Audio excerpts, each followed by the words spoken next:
IPO के अंदर आपने सुना होगा ग्रे मार्केट प्रीमियम, ठीक है। तो ये क्या होता है, ये कैसे जो है इस फ्लक्चुएट करता है, तो मैं आपको बताता हूँ।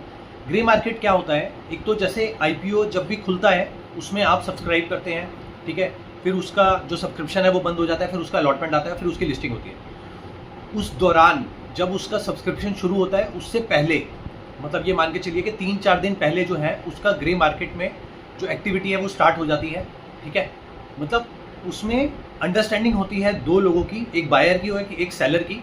तो उसमें जो है रेट डिसाइड होता है डिमांड और सप्लाई के हिसाब से, ठीक है। तो बायर और सेलर जो है आपस में म्यूचुअल अंडरस्टैंडिंग करके किसी एक पर्टिकुलर भाव के ऊपर जो है वो पहले ही नक्की कर लेते हैं कि अगर उसकी अलॉटमेंट हुई तो वो ये जो पूरा का पूरा आईपीओ का अलॉटमेंट है वो जो ग्रे मार्केट बायर है उसको वो जो सेलर है वो सेल कर देगा, और उसका पर्टिकुलर जो प्रीमियम है वो जो सेलर है वो उसको बायर को देगा, ठीक है।